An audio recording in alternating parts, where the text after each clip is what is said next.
So, Okay, no, hold on. Before you get into anything, I have a major announcement up top. okay. Unoball has a new sponsor. The king of sports books, DraftKings, is sponsoring the podcast. A lot of people, they know me as Troll, know me by Troll. Bro, dude, but we're going to change things up this time.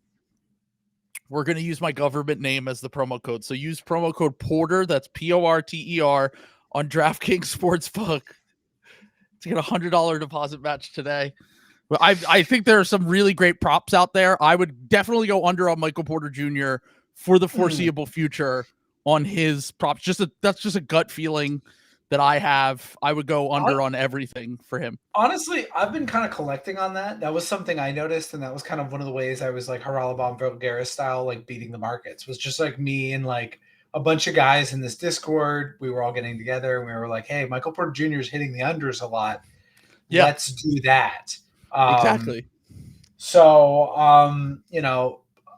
kudos to him. Kudos to Jontay Porter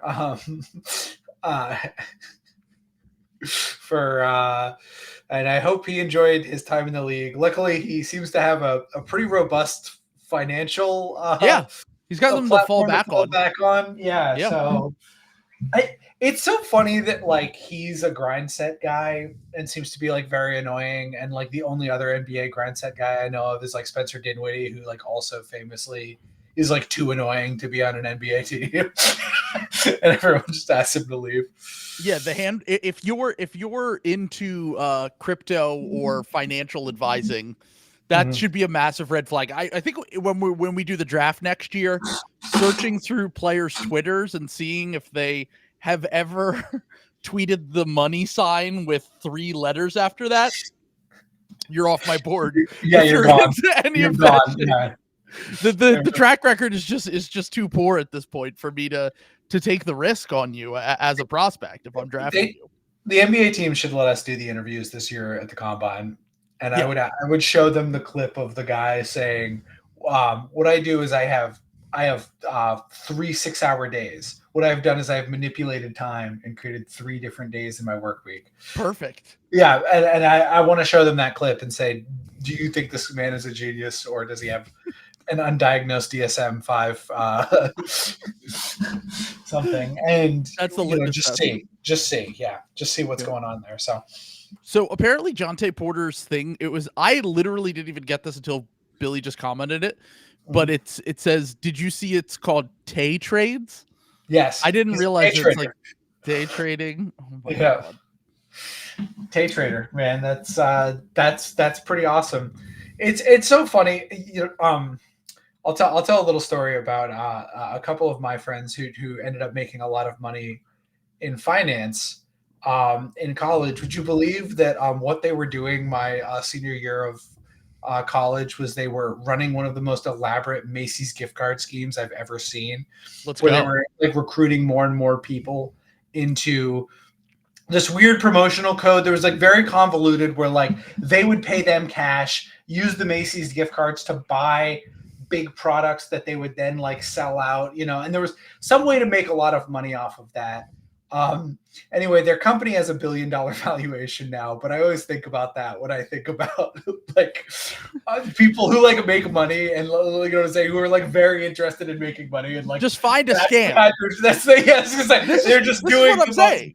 Scam. Just find a scam. That's all about, and that's the thing about the Porters that I love so much is that one of the family member we first know we know that they're conservative values, Christian. Yes.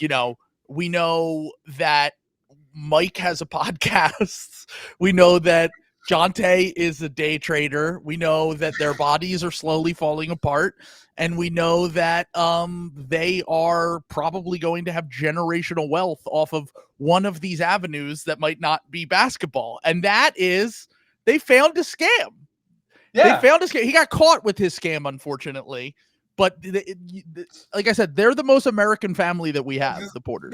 Yeah. Americans love a winner, though. You know what I'm saying? Like, even if you get caught, like they still might. There might be a movie made about you that people misread. like the Wolf of Wall Street guy. Like he got caught and went to jail, but who cares? That he's epic. A bunch of the dumbest guys think that movie's about how cool he is, so it's fine. Well, it is. Oh, sorry, duh. He's epic. Goodfellas is about how cool it is being in the mob, just like how Sopranos is how cool it is about being in the mob. Exactly. Yeah. That's what I take all art to be literal. I don't interpret anything but that. But that it is cool to work on Wall Street, and it is epic. I've seen so many cool TikToks about his life, and just working really hard, and sleeping with models, and doing quaaludes, and all of it. Eating a goldfish, a live goldfish. It's all epic. Yeah. And they also have back problems, like all of our ruling class. So exactly. They're ready. Yeah, they're ready to go in there. Yeah. Yeah. I mean, what is more American than your body slowly deteriorating? Because God knows what you're doing to it. But yeah, we should just get on it. I mean, we should just get rid of gambling. I think at this point, sports gambling should just go away. Yeah. Any podcasts who ever took any money from any gambling please be specific there. Gambling companies, which is the evil version. Yes. Yeah. Unlike daily fantasy, which is good for your body, moral. It's from Mother Earth. Exactly.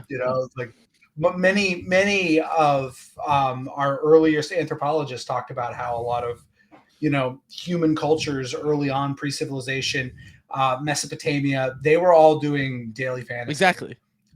Not gambling. Yeah. Gambling was they were in the lost colony of Roanoke. Yeah. There's a lot of proof that they were gambling there, and that's what happened. Exactly. That place. Yeah.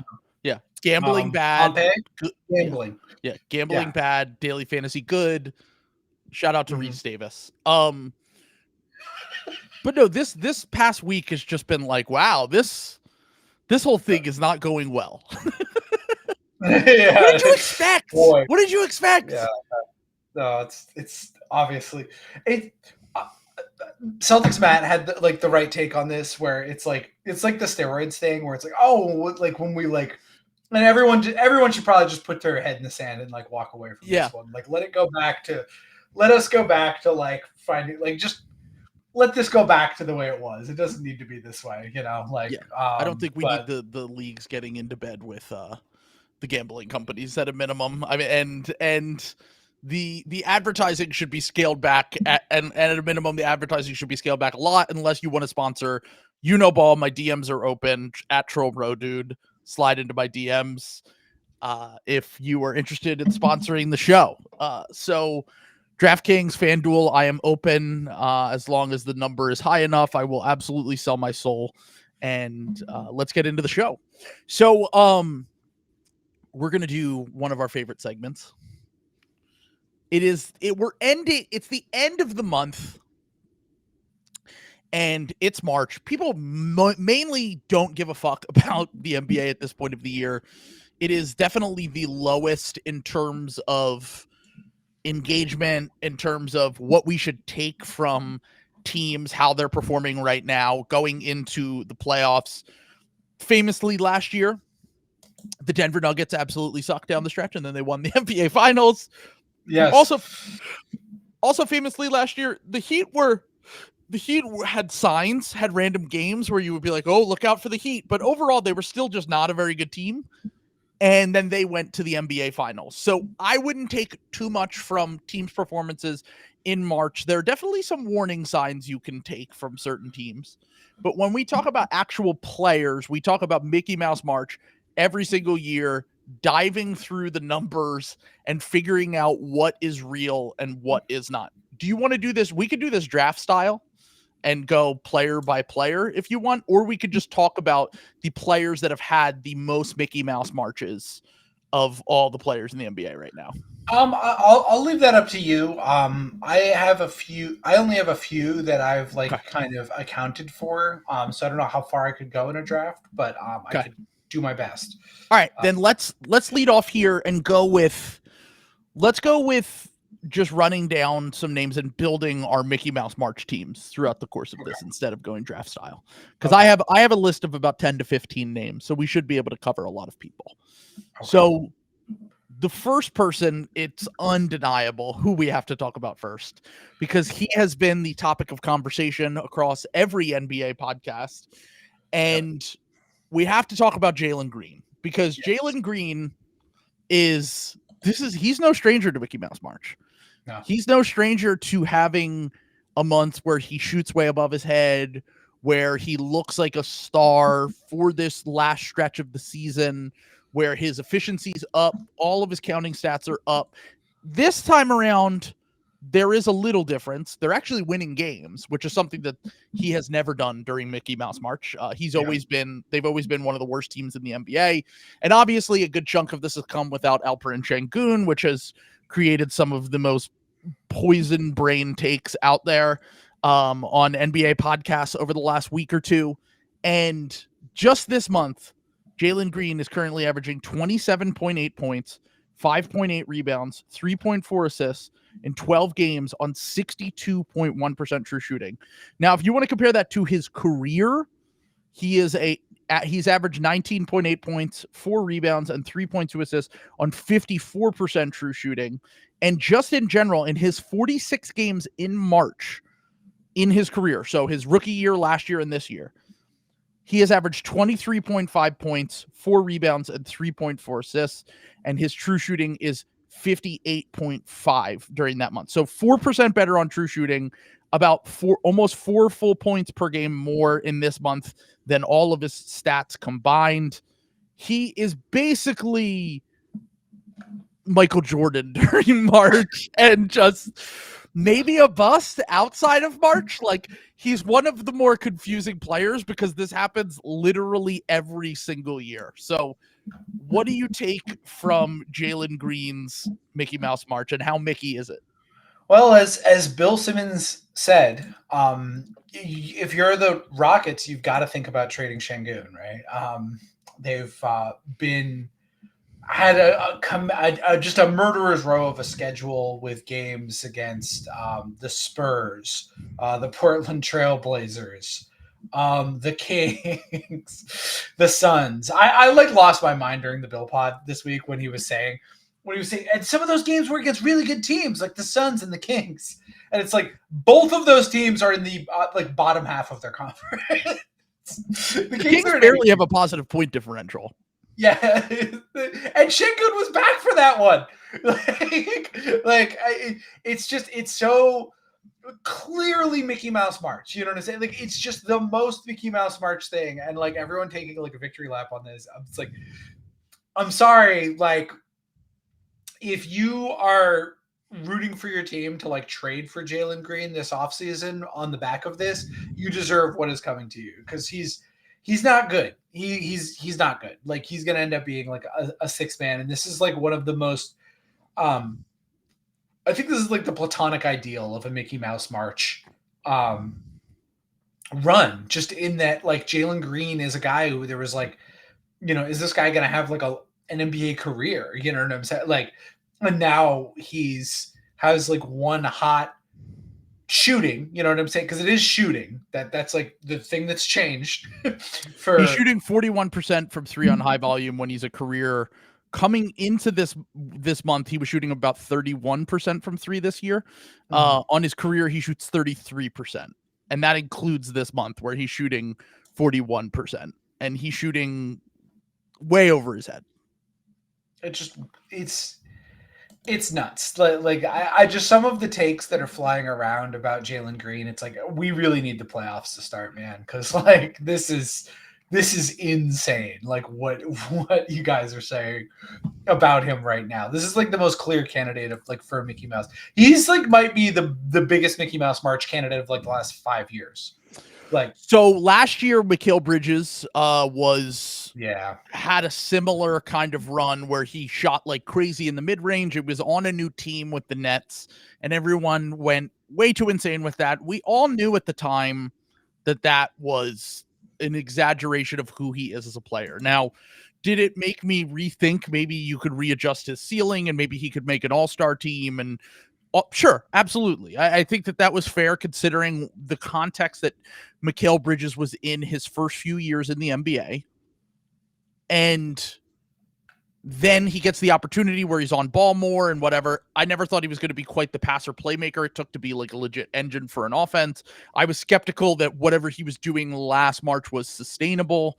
But what Jaylen is doing this March, I'll say this much. It's certainly way better than I had ever anticipated him ever doing for a month. That's Sure. At a minimum, I never anticipated Jalen Green would average 28 points, 5.8 rebounds, 3.4 assists on 62% true shooting. I didn't even think that was possible I thought he was legitimately just a terrible NBA player. Every time I watched him, it felt like he didn't fit with this new Rockets team. It felt like he was making bad decisions. It felt like he wasn't really growing as a creator or a shooter, or even for someone who's as athletic as he is as a finisher. Like, he's been a guy that his favorite play is to challenge a big at the rim and get absolutely sent back. He does that like at least 2 or 3 times a week where you're just like, I don't even understand what the thought process was there.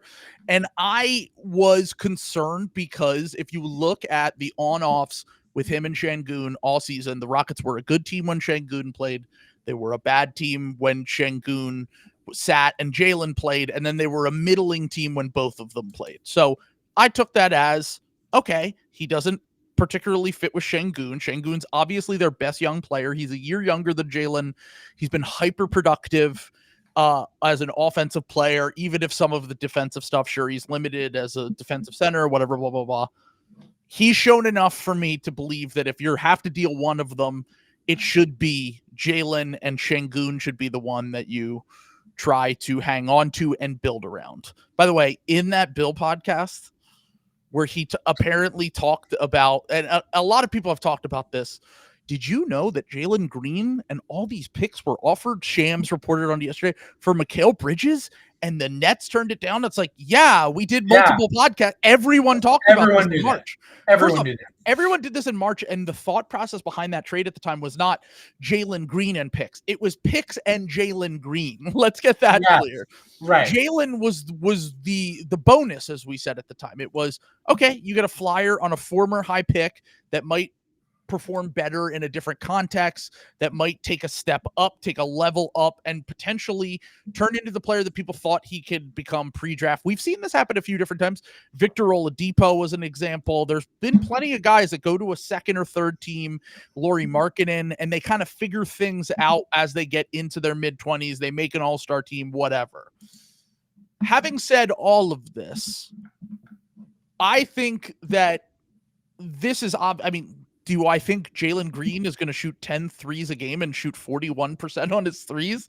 Do I think Jalen Green all of a sudden shoots in the high 60s at the rim as opposed to the large sample of his career being in the 50s? And like I said, making some kind of bozo decisions around the rim and not being like Bill comparing him to young Kobe. Like, yes. I feel like I'm going a little bit insane, but I also do, like I said, I never anticipated he would ever have a stretch like this.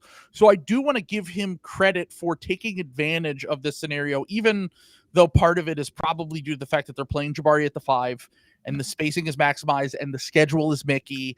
And he's just really been crushing on these bad defenses and perimeter defensive teams and really running his stats up in those games. But like I said, I didn't think that he had any stretch in his career where he would be doing what he's doing right now. And he's still only 22. So I don't want to fully give up on him, but it is very hard for that kind of archetype of player, a scoring guard who is not an elite shooter and who is a very good athlete, not quite an elite athlete, and isn't really like great on the other end of the court, to become a long-term kind of winning player. You might make some all-star teams. You might be a Zach LaVine. You might have a nice career. You maybe even in the right context, you can be part of winning teams. But it is hard for me to see what Jalen Green is doing right now as sustainable moving forward. Like, you have to be good for at least half a season in 3 years for me to be like, I'm in on this guy. Right. Yeah.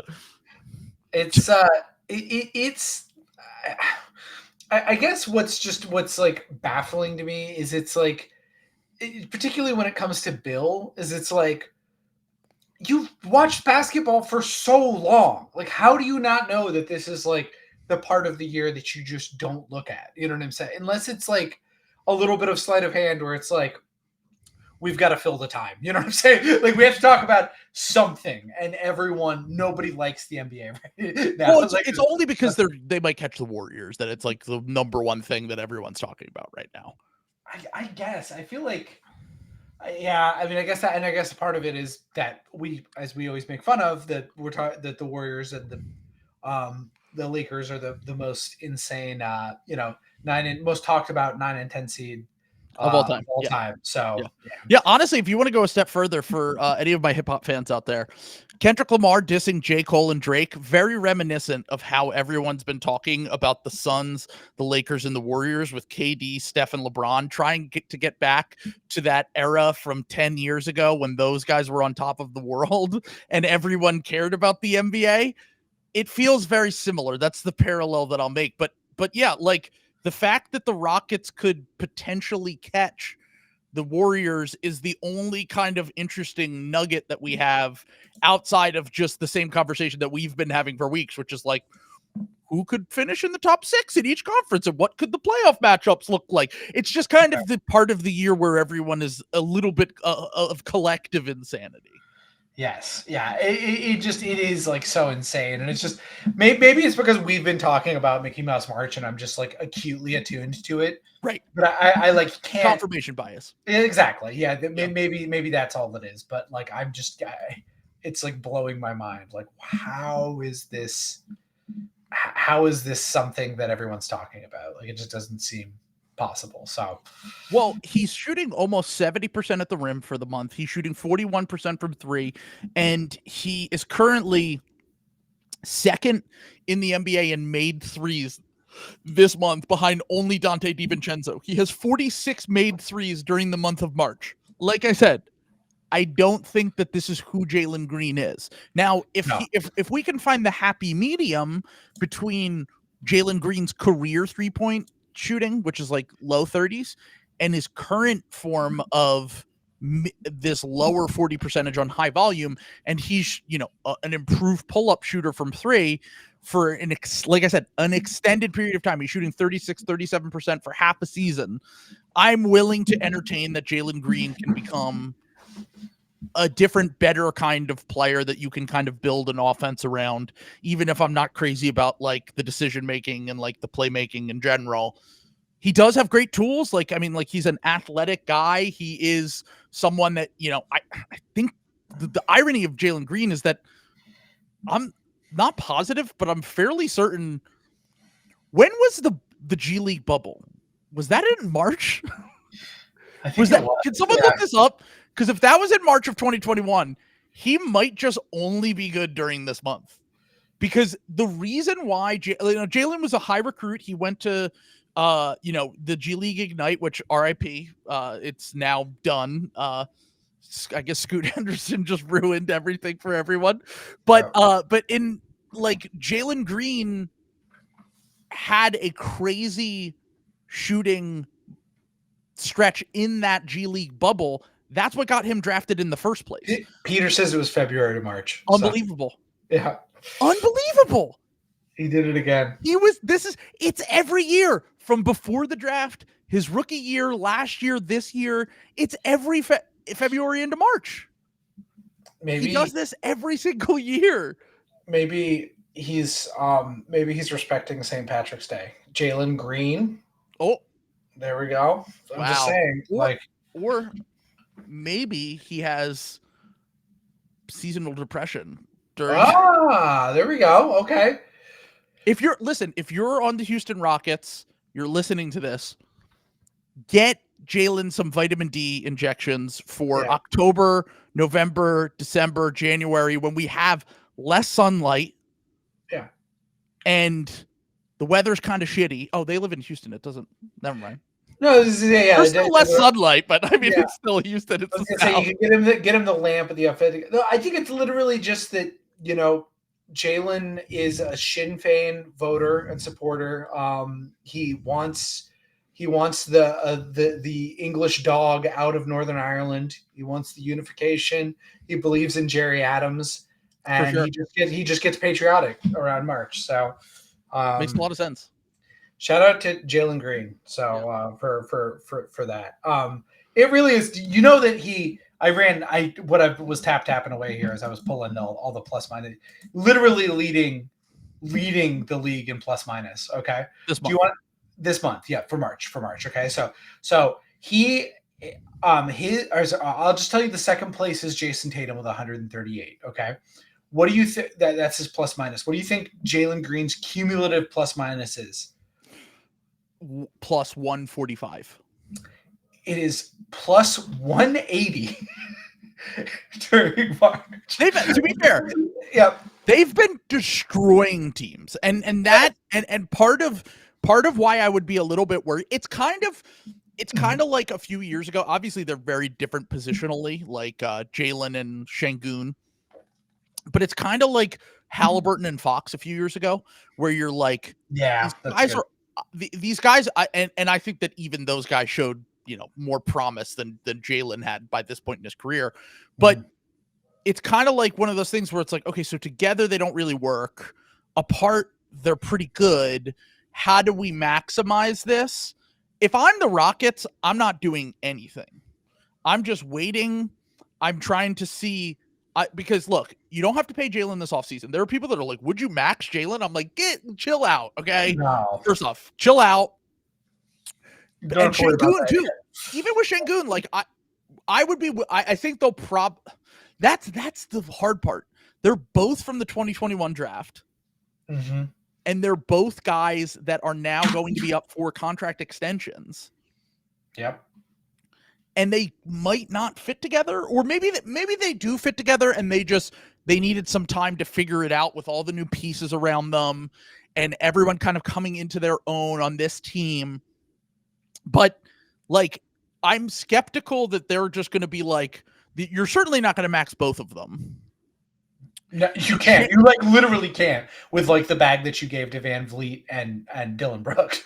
like they've spent a lot of money. Yeah, but that doesn't really matter because it does, because they're going to have to trade those guys if they have a third-year player option on Fred VanVleet and I thought it was Dylan. 4-year. No, it's a 3-year deal with a third-year player option. Okay, that's and then also Dylan Brooks makes like $19 million a year. Like, I mean, that's fine money to give to a fifth starter. Fair, but you've got a lot of young guys too. You know what I'm saying? You've got other young guys, and you're not good yet. You know what I'm saying? It's all fun and games that they're going for the 10 seed, but it's you've paid veteran guys, you have all your young guys, and you're not good yet. It's not an enviable position to be in if you're Raphael Stone, because Şengün's agent's going to be like, he almost made the All-Star team. Yep. And the stats show that Şengün is someone who statistically is doing things that we haven't seen from a young big really since Sabonis, Jokic, those kind of guys. Yep. And if that is the case, then you probably eventually have to pick between these guys. But what do you do this offseason? Because this is a thing where, like I said, they don't fit together. How do you figure this out? Where do you just say you don't extend either of them and you go into next year and then you figure out who you want to keep? And if they hit free agency, you have the ability to match whatever contract they get. It's going to be a hard needle to thread for this front office. It's a good problem to have. Don't get me wrong. It's a good problem to have that you have two, potentially if Jalen's kind of turning a corner here, two really talented young players in addition to your other really talented young players like Amen Thompson and Cam Whitmore and Jabari Smith. I'm kind of at a loss for what they should do this offseason. Like I said, I would not trade Şengün just because you've gone on a little Mickey Mouse March run with Jalen Green here where he's absolutely balling out. There's no way. The larger sample shows that Şengün's way better than Jaylen Green. I would trade Jalen Green this offseason. Like, You think this is the peak of the value? You would trade him? Yes. All right. Well, I just want to put this out there. Rockets Twitter, do not leak my address. I have not come for Jalen Green. I'm open to him turning a corner and figuring things out. I want to see it in a bigger sample, but Sam is the one that you want to target here specifically, not me. I'm Trill Bro Dude, innocent. Sam, NBA Baby Secret, the domestic terrorist on the podcast. Yeah. So, feel free to try to track me down. You find I've covered my tracks pretty well.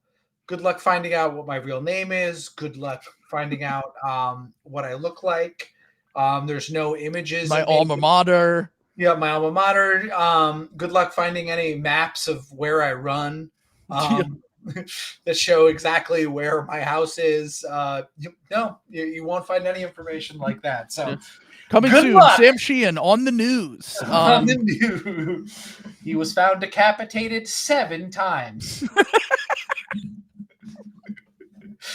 Darn. Well, so do you have someone that you want to bring up next? Yes, I do actually. This is like one of the only other guys that I took a look at that I researched. Do you know who's leading the league in BPM this beautiful March? I actually didn't even look at BPM. So Can I guess? So I'll just tell you right now. 3rd is Nikola Jokic, and 2nd is Giannis Antetokounmpo. Okay, is first one of Zion Williamson or DeJounte Murray? It is neither. Ooh. It is Orlando Magic 6th man, Jonathan Isaac. What? Yes. 6th man, Jonathan Isaac, leading the league in BPM. What is his defensive? It's not sorted by that. He has 12 blocks, 6 steals, 44 rebounds. So here's the thing. His true shooting is 83%. It's pretty good. I would say that is good. He's shooting 15 of 24 this month from 3. So it's a 62.5 3-point percentage. Wow. But this is all to go. And he's also plus 65 and plus minus, which is like by far the most of any bench player. Yeah, by far the most of any bench player. Jalen Suggs is also a little higher as far as other is the only other like Magic starter who's like above him in that metric. So Jonathan Isaac, who's always injured, never plays, is very good when he plays. He's kind of on the other end of a Mickey Mouse March because he is a good health merchant, some might say. And this is the Kristaps Porzingis thing. Like, what is a guy if is availability really the best ability? You know what I'm saying? Like, would you rather have a guy like Jonathan Isaac, who's usually pretty good when he plays, but is missing at minimum 40 games a year, or would you rather have like a guy who's just like normal in those minutes and is like, but is like dependable? You know what I'm saying? Would you rather have like Jakob Poeltl or Jonathan Isaac? Well, the thing with Jonathan Isaac is that, like you said, when he is available, he's a game-changing defensive player. Like, he is someone that could come in and absolutely flip a game just with, like, they've talked about it on plenty of podcasts. People have talked about it on Twitter all year. He might be pound for pound the best defensive player in the NBA. Like, he's really good. He's the rare guy who can guard multiple positions. He could guard guards, he could guard wings, but he's also a guy who could protect the rim. He is, like I said, he's a game-changing, game-breaking defensive player. But like, the health can't be ignored, mainly due to the fact that, like, even in March, do you know what the highest amount of minutes that he's played in a game this season is?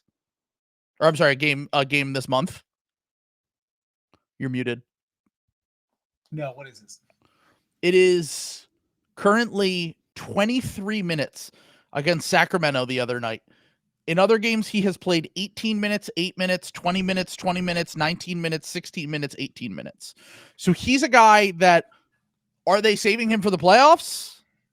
Or is this a thing where it's like a lesser version of the Alex Caruso thing, where Alex Caruso probably can't play over 30 minutes a game because you risk re-injuring his foot. And like with Isaac, it's literally his entire body. Everything. Yeah. Just every part of him. Yeah, exactly. Including his soul.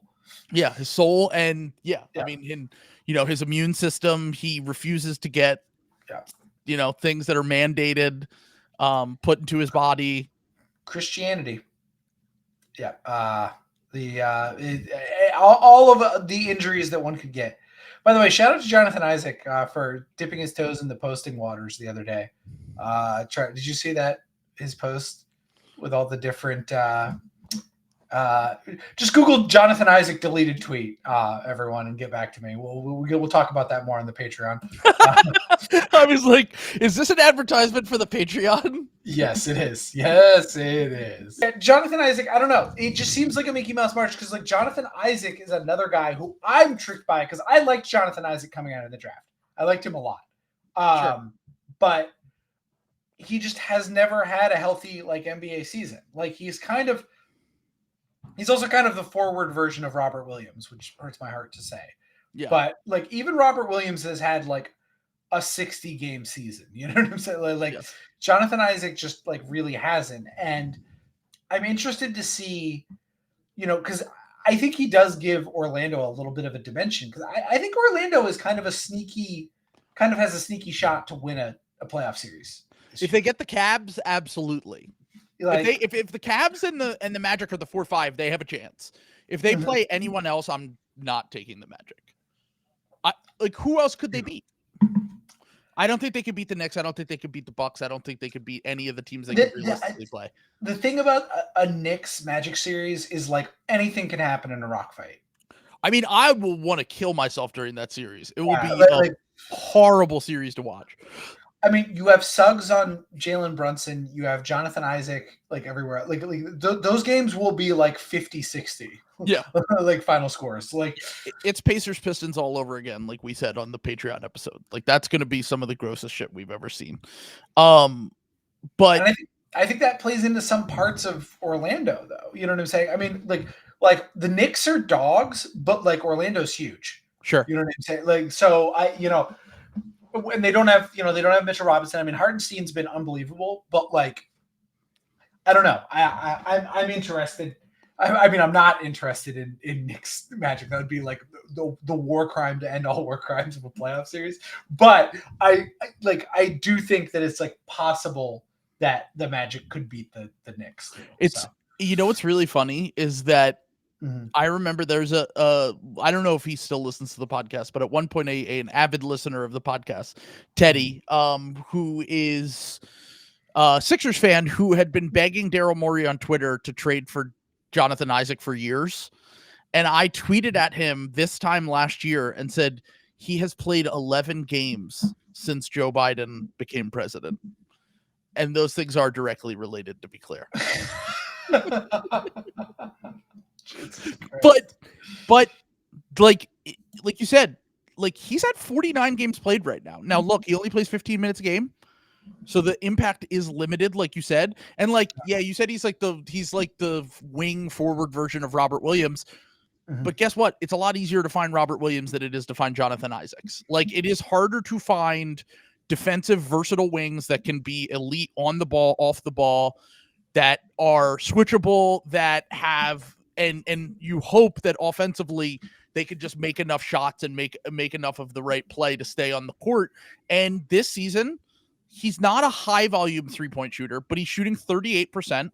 Last year he shot 40. The year before his two injuries, he shot 34% on a little bit higher volume. So like he'll never be an elite shooter, but if he can make the open shots to make the defense pay in that regard, and then is just a game-wrecking defensive player that can operate a little bit as a scorer inside the arc, like, yeah, he could be a game changer for them in the playoffs. Like, I think if you could get him up to 20, 25 minutes a game in a playoff series, it could be similar to kind of what Alex Caruso has done for the Bulls, where he can just flip, like in those minutes, like he always has a crazy plus minus and net rating because he's just creates extra possessions, causes so much havoc on the court. And then, like you said, the archetype of player that everyone's always looking for, like as a role player, is like a Jonathan Isaac type. So we'll see if he's able to actually, like, I don't really think this is a Mickey Mouse March. I think this is, like you said, like it's probably more so that he just has a hot shooting streak during the month and is, when available, one of the best defensive players in the NBA. And the sample of minutes and scoring is so small that it's like, it is technically it's a Mickey Mouse March, but like the fact that he doesn't play as many minutes and like can't impact the game at the highest levels because of the fact that he plays so few minutes makes me feel like I'm not saying this is sustainable, but I do think that this is more just like he shot well from three for in a small sample, and he's still this amazing defensive player. The sample size is contracted, so it's easier to have a hot shooting streak. Sure. Displace your impact, right? Yeah. Fair he's enough. Not this offensive player, but this is who he's been on defense. Like this is kind of how he's done all year. Like he's been really incredible on that end. I just thought it was funny that his BPM was like the guys who are going to go. It's like BPM in March is him, and then the two guys who are going to like finish 1 and 2 for MVP. So it's pretty incredible. I mean, all things considered. Wait, it was Giannis and Jokic? Yeah. Yeah. By the way, I do think that Shea's MVP campaign is done. That's over. No, it's Jokic. Jokic, welcome to your third MVP, brother. I mean, his performance against the Bucks the other night, his whole thing this whole season, like I said before, has been like SGA's thing has been like his consistency. And that was one of the worst games I've ever seen him play in a big game that meant a lot for them in the standings. And then I'm not overreacting too much because once again, it is March. I don't really care as much. But I do think that the voters are going to be, he's going to be under a bigger microscope than Jokic and Giannis, just because those guys have proven it before. Like SGA needed to be perfect. Yeah. He needed to be perfect. And like, I disagree with that thought process in general, but now we're going on 2 straight months where his free throws dipping because of these new kind of rules has definitely curtailed a little bit of his offensive impact. And like, if you're selling him as an MVP, I know his defense has been great and he's a really good defensive player, but like, and you're selling him as a two-way player, sure, but like you had to sell him as like the, if not the best offensive player, one of the 2 or 3 best offensive players in the NBA this season. And Jalen Williams has been kind of carrying recently for them. He's been, every time I watch, he gets a little bit more of a shot diet. He's been kind of running more offense. And it's something that I've just been keeping an eye on over the last like month and a half and it kind of all came to a head in that Bucks game where it was like Jalen could score against the Bucks and Shea couldn't. And like, the Bucks are a team that guys have been carving up all fucking year. And like, that's, I'm not going to say just because of one game. It just felt like that one game encapsulated a lot of the issues that he's going to have to go up against in this MVP race against 2 historically good players who have already proven it at the highest levels. Yeah. Exactly. And just, you didn't answer getting your ass kicked like that, like on a big stage, like against another MVP candidate. It never goes well. You know what I'm saying? Like that's kind of literally how Embiid won last year. Yeah, exactly. I was just gonna say, yeah. Yep. So it's you've got to kind of win those head to heads. That's kind of the nature of the beast with the MVP voting. So at one point he it was like every game he was scoring 30 points a game. Like we had like a streak where he in this month, like I said, it is Mickey Mouse March, so I'm not overreacting too much. But in this month, he's had a 20-point game, a 20-point game, a 12-point game. That was a total stinker he laid the other day against the Bucks. A 20-point game and a 23-point game. Oh, and another 23-point game for a guy that has been, like I said, consistently 30 on good efficiency. And part of the reason why he was in the MVP race in the first place is because that consistency, and he's just lacked that consistency recently. So I'm definitely a little bit concerned with him, and we'll see how he looks in the playoffs. I hope that this is just a little blip, kind of similar to how Jokic was last year, but I'm definitely a little bit more skeptical if he's not getting the calls. Oh, that's what I was just going to say. Like, it's pretty interesting. This coincided with the what seems to be a rule change in how the games are called. Well, it's not a rule change, though, dude. It's not a rule change. It's not a rule change. Just everyone collectively knows that the rules are different now, but they didn't tell us, and that's actually a good thing. Yeah, that's fine. I mean, the product is better. I don't have to pretend that Shai Gilgeous-Alexander is the best player in the league anymore, so that is a good thing. No one ever argued he was the best player in the league. There isn't a soul on earth. That is a fake, made-up argument. No one ever said it. On the podcast every week, I was like, no, okay, if you want to give it to the best player, just give it to Jokic every year for the next 10 years. That's right. It's just annoying. I just hate that argument. It drives me insane. Anyway. Shai Gilgeous-Alexander. Got him. Shane Gillis-Alexander, we're gonna cancel him. Shane Gillis. I stole that from a tweet I saw the other day. I like that one. That was good. It made me laugh pretty hard. Okay, so it's been long enough. I'll get to some of the bigger names a little bit later. This is the Mickiest of all the Mickey. I even think Jalen Green is less Mickey than this. This is Delano Banton. Delano Banton. Yeah, let's go. Is averaging 17.4. Let's go. Points per game. 5.2 rebounds per game. 3.3 assists in 15 games this month. And the Blazers in those games. This is because at least, like I said, Jalen Green, they have an easy schedule for sure. They're experimenting with new lineups and kind of figuring some things out. But they're winning games. The Rockets have been one of the best teams in the NBA this month. I have to give him credit for that, and I have to give the team credit. Like you said, leading the league in plus minus this month. He's having a genuine impact. Yes. The Delano Banton thing is like, hey, let's get a higher draft pick. Here you go, Delano Banton. Just go crazy. And let's see. A guy that they got from the Celtics at the deadline. He's on a veteran's minimum contract, and I apologize to Daniel and Parm, who love Delano Banton and the Nebraska ball team from a few years ago.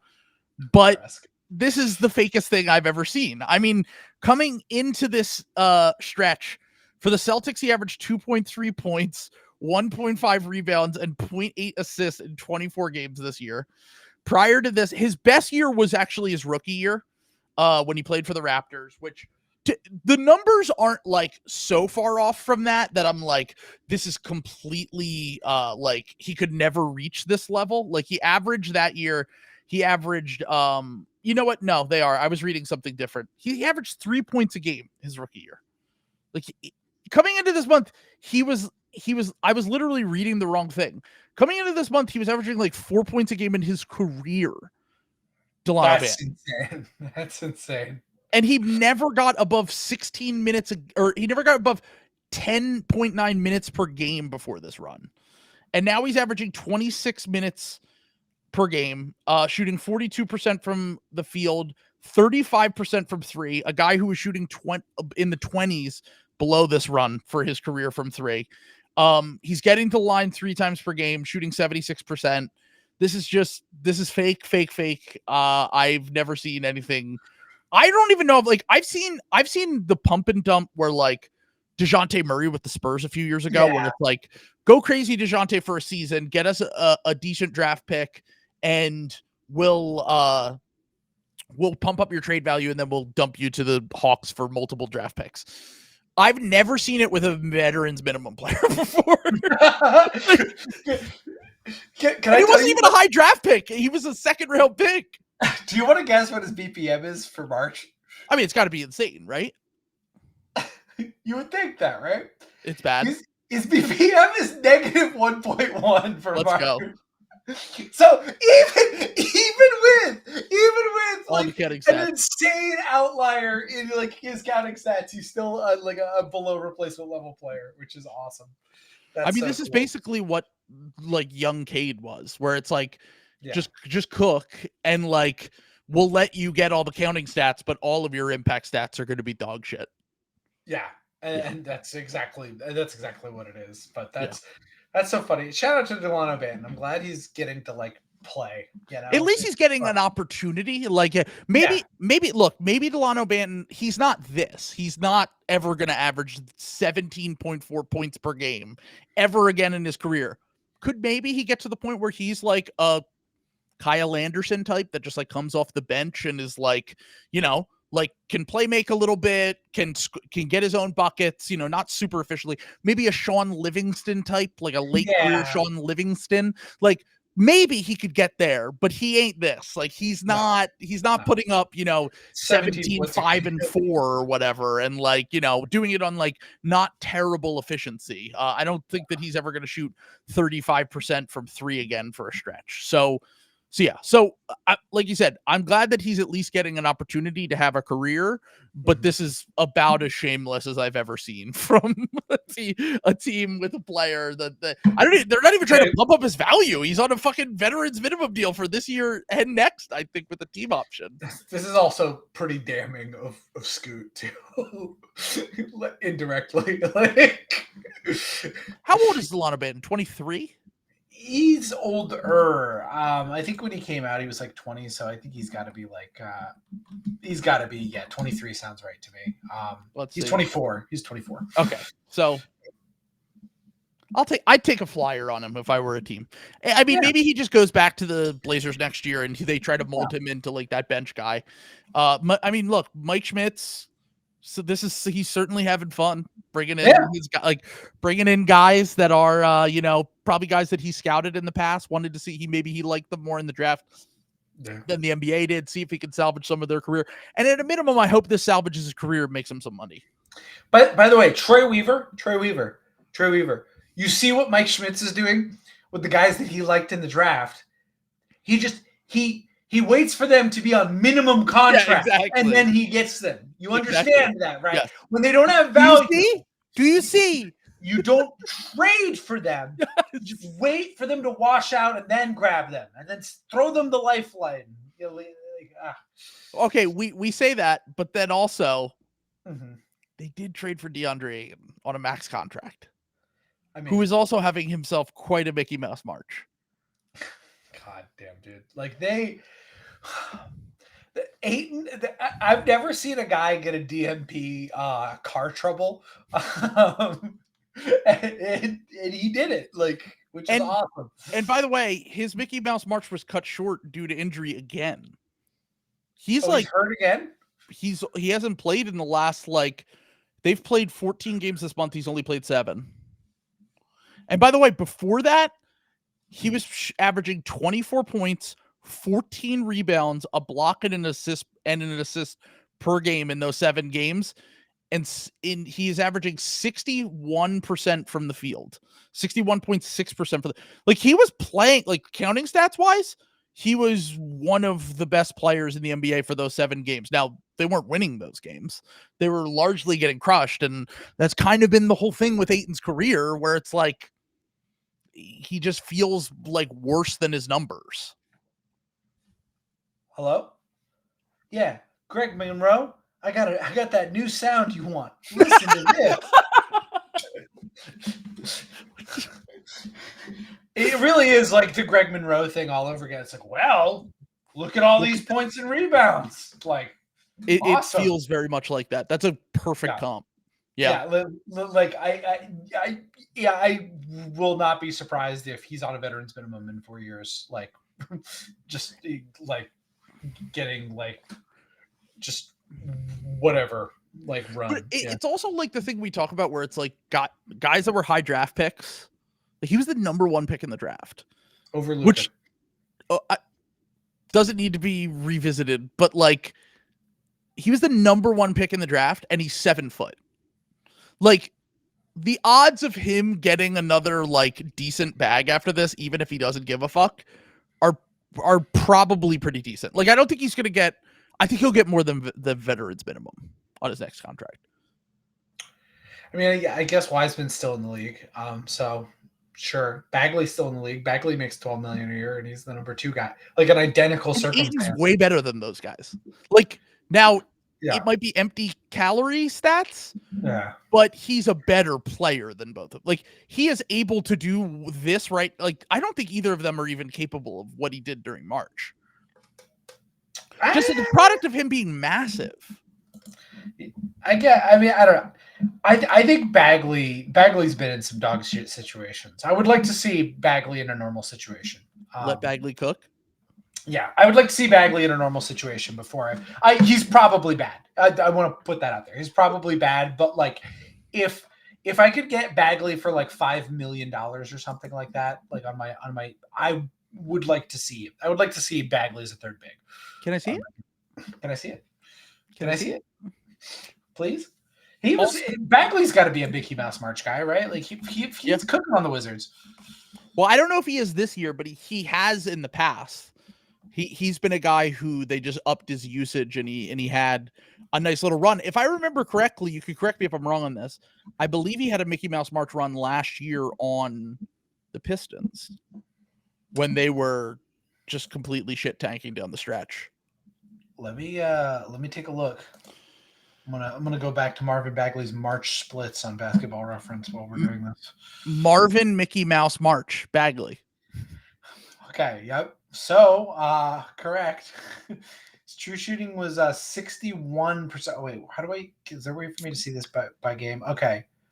14, 6, and 1 in 29 last year in March at 29 minutes per game. That's way worse than what Ayton's doing right now.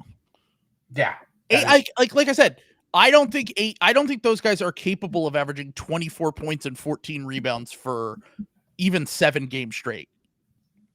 Like 24 points and 14 rebounds, even if they're empty calorie, no impact stats, that's not easy to do in an NBA game. Like the product of Ayton being massive and also just very athletic helps him get even empty numbers better. And like, I'm not saying he is ever going to be the player he once was, but he was like the 4th or 5th best player on a finals team at one point. I feel like he's like kind of like all the stuff he does is like kind of on accident / from trauma from like the fascist teachings under Chris Paul. You know what I'm saying? Like he just hears like, ah! There's like reflex rebounds because it's like remembering like Chris Paul screaming at him. Just wait until he loses his job to Zach Edey next year. Oh my God. They do have 2 picks. Is that a Schmitz guy? I don't know. I think Klingon would be more of a Schmitz guy than I think Klingon's going to be a better NBA player than Edey too. So like, yes, I would agree. They'll have a lot of picks again, and like I don't know if they have their 2nd round pick, but there's going to be a team that takes Zach Edey, and there's going to be the most annoying conversation ever about can Zach. I'm like, he's a backup center. Who gives a fuck? Yeah. There's going to be so much air wasted on this. I don't know if you saw this past weekend, but I think it was Clark Kellogg or Kenny Smith was like, I can't believe he's not on draft boards. And it's like, what are you talking about? He's literally projected to be a late 1st round pick. Yeah, he's on draft board. They must just mean like not a top, not a lottery. Sure. Yeah. It must be what they mean. I can't wait. Did you know this? You know who Zach Edey reminds me of? Is a little guy by the name of Boban Marjanovic. I've never heard. Has anyone heard this comp? Have you ever heard this comp? For the first time, I'm just hearing this. Both those guys are pretty tall, so it's pretty interesting. Yeah, they're too big to fail. Can I say something about Klingon? This is just from watching a little bit of Klingon. Sure. Great defender. I'm really worried about how Klingon's a great defender, where he's like barely contesting and like barely getting his finger on all of these things, and there's a lot of blocks. I just wonder about that at the next level. You know what I'm saying? Like he doesn't look like Chet was like dominant. You know what I'm saying? Like in terms of like blocking shots and like, like full hand on the ball. Klingon gets a lot of like fingers just grazing it, redirections, a lot of like changing the angle, a lot of that stuff. I wonder if that's going to, I'm not sold on Klingon, I guess is what I'm saying. Like I see the vision. I'm concerned about it translating at the next level. Fair. I mean, I just think most of these guys that you're just drafting them because they have good defensive instincts and they're massive. So like sure. that's part of the like it's the thing we talked about before where it's like Jonas Valanciunas, you watch a game and you're like, that guy's not a good defender. But then you look at the like rim protection stats and you're like, oh, the fact that he's 7 foot and just stands around the basket deters people a lot. And like that's imagine that, but actually being good and productive on defense. Like that's kind of the pitch of the sell with most of these like massive dudes who come in the league now. Speaking of Ayton, by the way, Valanciunas is another good counterpoint. Valanciunas for that type of player, the Ayton type of player, guys who like sleepwalked 20 and 10, and sure, and it doesn't really feel. It feels like their teams get better when they get rid of them. Yes, exactly. So like it very much is. It can get to you to a certain level of competence, like it did with the Grizzlies, right? And his years with the Raptors, but they traded him for Marc Gasol and they immediately won a title. And then the Grizzlies traded him and they were immediately the 2 seed. That is not a great look, to be honest. And like I said last episode when we were talking about it in the Discord the other day, it was like, when we were talking about the fact that like when he's in the game, he's such a ball stopper and such a dominant, like ball dominant guy that like the offense just looks better when he doesn't play, even though he's a skilled offensive big.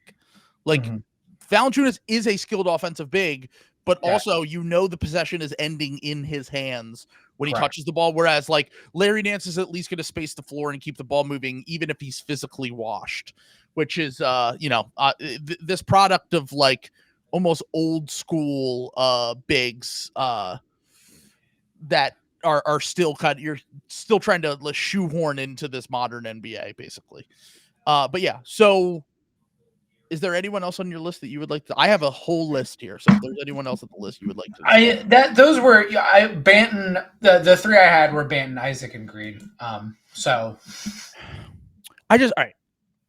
I have a lot of guys here. Let's just talk about another big who.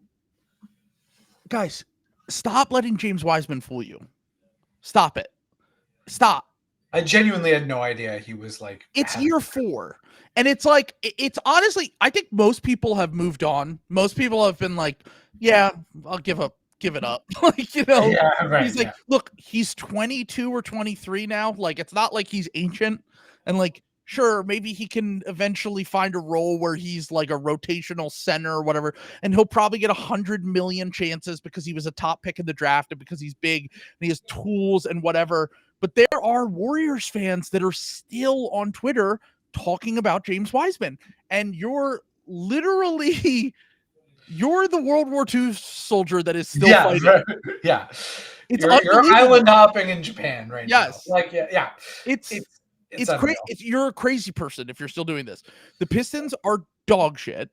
He is playing 20 minutes per game. He's averaging 10 points, 7.7 rebounds, 1.3 assists. Actually, the fact that he averaged 1.3 assists in those 20 minutes was the most shocking part of that to me. He's shooting 63.5% from the field. And like I said, maybe eventually he can hang on as like a Mo Bamba level third center that can, not die when he's on the court every time, but it's over. James Wiseman's not a guy. He'll never be a real guy that matters in the NBA. And we need to just stop. Like if Troy Weaver brings him back again next year, I can't even imagine feeling worse for Pistons fans than I feel right now, but he needs to let go of that. Yep. And we need to let go and move on from James Wiseman. Stop being fooled. Every once in a while, he has these games. He had it against the Celtics the other night where he put up these crazy counting stats and he was like a minus 19. He had 24 points, 9 rebounds and 4 assists. And I'm fairly certain he was like a minus 19 in that game. Like, it's over. Give up. Bye-bye, James Wiseman. Bye-bye, James Wiseman Hive. You're being fooled. You're being tricked again. You are truly Charlie Brown with the football if you're still believing in this guy. No, I mean, like year 2, everyone. I don't think anyone's ever had more of a like when prophecy fails, kind of tripling down on when something like went bad. Like they're so lucky that the the Warriors fans are so lucky that they moved on and like traded. They're lucky that they actually did win a championship when he was on the team. He just didn't play, I should say. Yeah. But that 2022, that whole thing has, and the Wiseman thing, picking Wiseman over whoever, that's divided the fan base forever. They'll never recover. I'm following whatever Jim Park thinks. I'm following him into. Yeah. Into I'm an avid Parkist. Yeah, so I'm a Parkist. I subscribe to Park Thought. Yeah. Those spaces. Yeah, I am listening to the Father Jim Park in the spaces. His holy words reach me.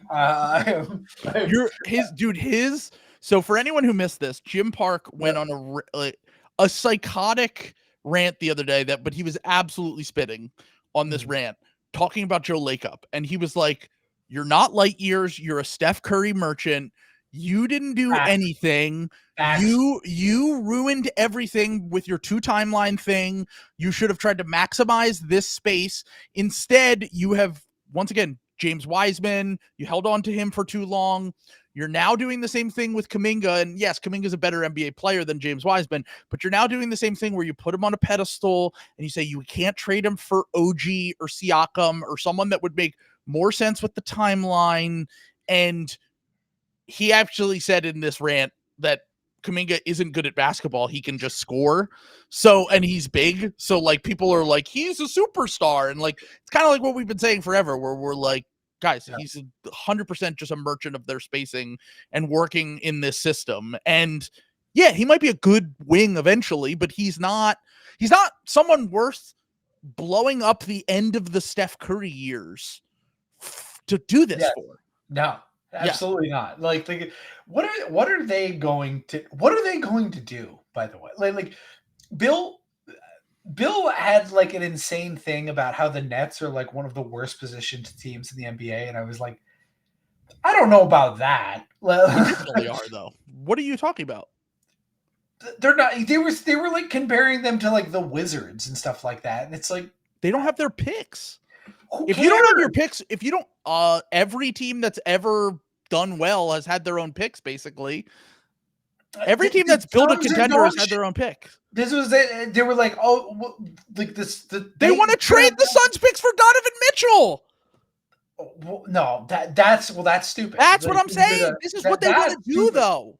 This is what they want to do. That's stupid, but they're not. Yeah. That's what I'm saying. They're not badly positioned. Like the Wizards couldn't do that right now. The Wizards couldn't trade for Donovan Mitchell right now if they wanted to. Like, what would they have to give up? Like, they'd have to give up like their own like draft package, and they would be a worse team. Like, they would have to give up the same package that the Nets gave up for Harden, and would be a worse team. So, like, the Wizards are in a much worse spot. In a horrible position, personally. They're in a horrible position. I think they fucked up. I think they had a chance to. It was stupid that they didn't trade Mikal Bridges for their picks back. Obviously, that's what they should have done. Everyone gets too galaxy brained about like, you don't have your own picks, you're dead. Like, I'm sorry. Like, name me a team where that hasn't been the case, though. The Milwaukee Bucks. The Milwaukee Bucks. Where they had Giannis on the roster. But because they drafted him 16th. They drafted him 15th in the draft, sure. Nets, when was the next time that the Nets can have the 15th pick in the draft? Next year. Literally next year. Okay. But I'm just saying, so they have their own pick next year, so maybe they get the 15th pick in the draft and they draft Giannis. That's the plan. They could. I'm just saying, like, they could. Like, it's not hopeless. They could trade Cam Johnson. They could trade Dorian Finney-Smith. They can trade all of these guys. They should have done it a year earlier. This is the same shit that we talked about with the Raptors last year. Yeah. Where it would have been much better to do it this year. But they're not going to do that is the problem. If they had wanted to do it, they would have done it at this deadline.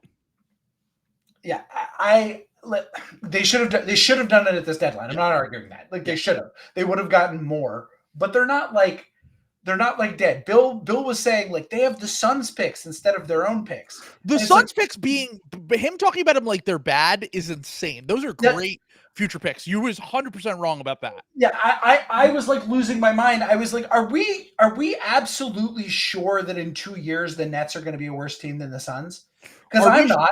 I mean, I'm not sure. I if you were to have me rank the future rankings 5 years from now, sure, you could absolutely talk me into the Suns being, because like I said, they also don't have their own picks, and they went all in on this team that is just not good enough. And the problem a lot of the times is that I don't trust any team that doesn't have their own draft capital, pretty much. But the thing is, they didn't even do what the Raptors did. You know what I'm saying? But the Raptors were trading for Thad Young and Jakob Poeltl when they weren't good enough. They didn't do any of that. They just didn't trade their good guys. Yes. Yeah. No, they can definitely get out of this. I don't think they want to, though. I mean, that's where I think the disconnect in this conversation is. Yeah. What the ownership group has decided is, we would rather have a fun, young, competitive team that is the 10 seed every year without our draft picks. Maybe on a good year, we might get the 6 seed. Yeah. And in a bad year like this year, we'll probably get the 11 or the 12 seed, and that's just the reality, and we won't have our picks. But when Zion Williamson comes to town, when Giannis Antetokounmpo comes to town, when Sabonis comes to town, we could do Wizard style. We could do Lithuanian Heritage Night, and we can sell out for opposing fans. That's what their plan is now. Sai is a bozo. He has no idea what he's doing, and he has decided he doesn't care about the success of his own team. He only cares about filling the Barclays Center with largely opposing fans. That's why Nets fans are going insane right now. Yeah, I mean, they just don't have the money for like what they were doing. They're trying to like usurp the Knicks. That Russillo was spitting about that when he said that like they've like reinforced the Knicks. You know what I'm saying? Like they've actually like cemented the Knicks status.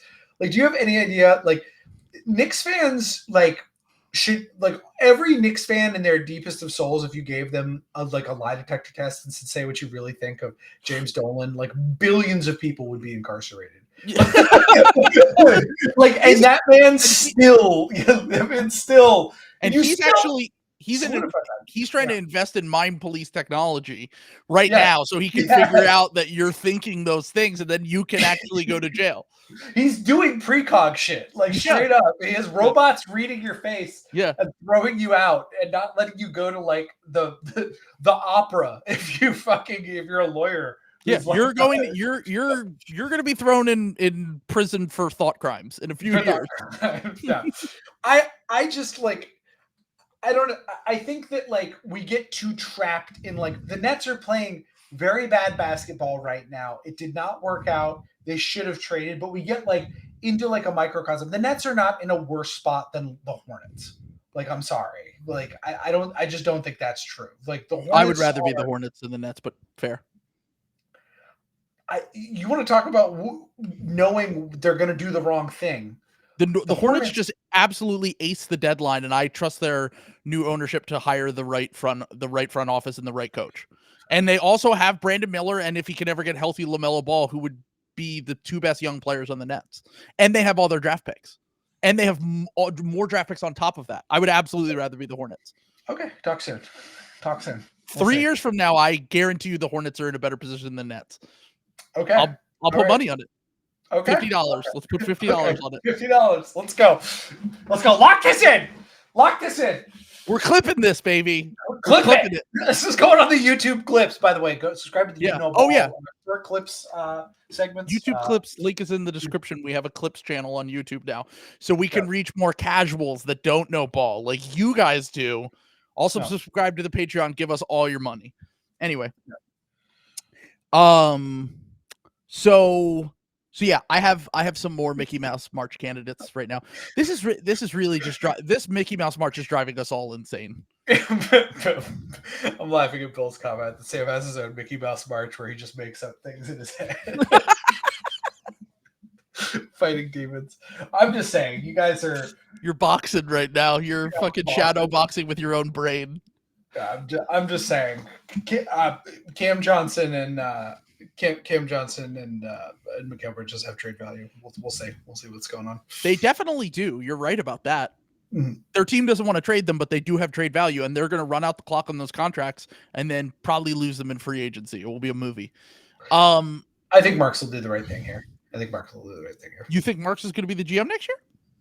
All the signs have pointed to him leaving this offseason. So talk soon. Travis Schlenk, save me. I need my $50. Yo, Travis Schlenk, I need you. Travis Schlenk. I need you more than ever. Leave the Wizards. Leave the fraud winger. You've done what you came to do. Let's get suited. Yeah. All right. So I have to bring this up because I tweeted about this a few weeks ago, about a week or two into March.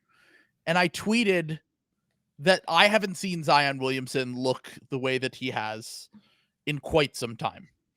He looks I love this. in shape. I love this. He looks defensively more engaged than I've seen him. They've been winning games. They've been running a ton of offense through him. He has looked, and I tweeted that he looks extremely back.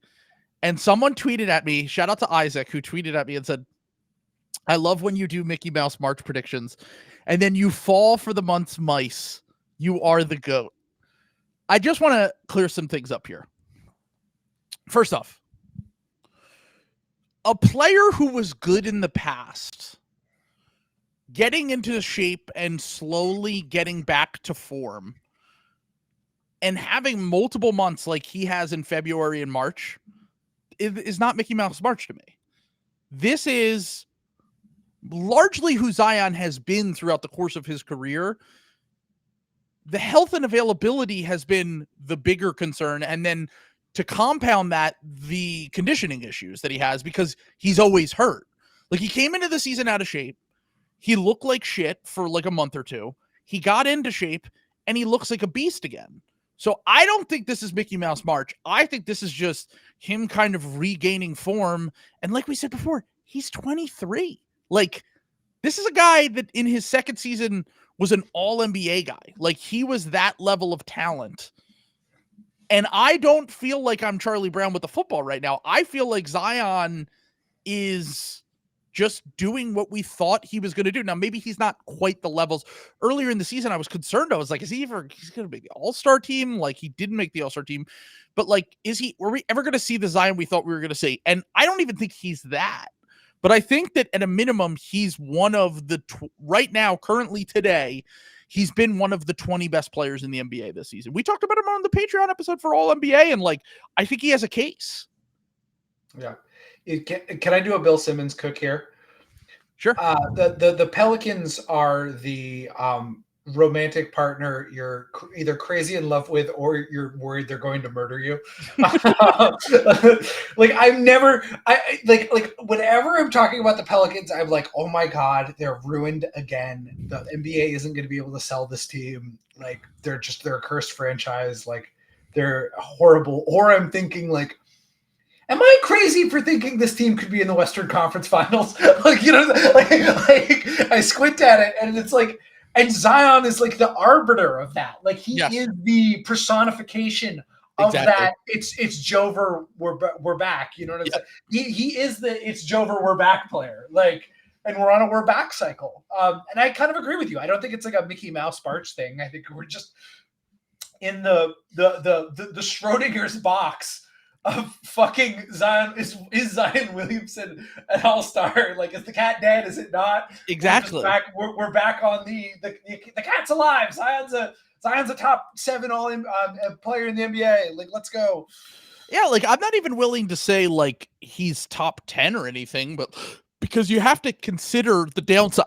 Like the downside exists. Like it's not like we sat here and said like I said earlier in the season, I was concerned that he would ever even get back to this level. And now he's shown me for 2 straight months that he can be a dominant offensive force who has some moments defensively at a minimum. Now, over the course of a series, I kind of think the teams will scheme him not off the court defensively, but like I think they'll be able to figure out a way to attack him and his lack of mobility and like get him into space and make him really defend in a way that I don't know if he's capable of, whether if that is, you know, kind of his general history of, not being quite the athlete we thought he was going to be, not being quite the defender we thought he was going to be in the NBA. But like Russillo had a tweet from the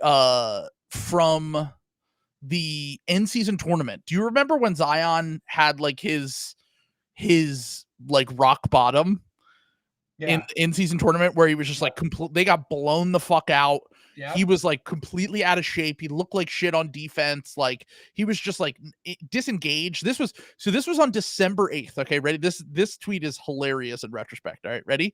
But I thought I think he was completely spitting, dude. Like I think he was totally right in the moment. He said watching Zion in person was a different experience than watching Tyrese Halliburton. Zion will get 30 in a game next week, and people will say he's fine, but he isn't. By the way, he scored like 34 points in a game the next week, and everyone was like, Zion's back. And then he kind of regressed back to being like what he was, like out of shape, not quite as good, like whatever. And then he said, the bet that he'll figure it out seems like the wrong site, the wrong side now. Tonight was brutal.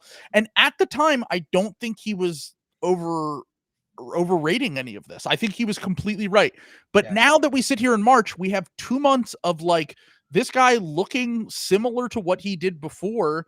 And it always feels like when we get to this point, the other shoe's about to drop and he like pulls his hamstring and then he's done for the season. So like if he can ever get to like, I hope that it isn't a Joel Embiid thing or like a late Kawhi thing where like they ramp up their minutes for the playoffs and then they have some sort of injury and that's it.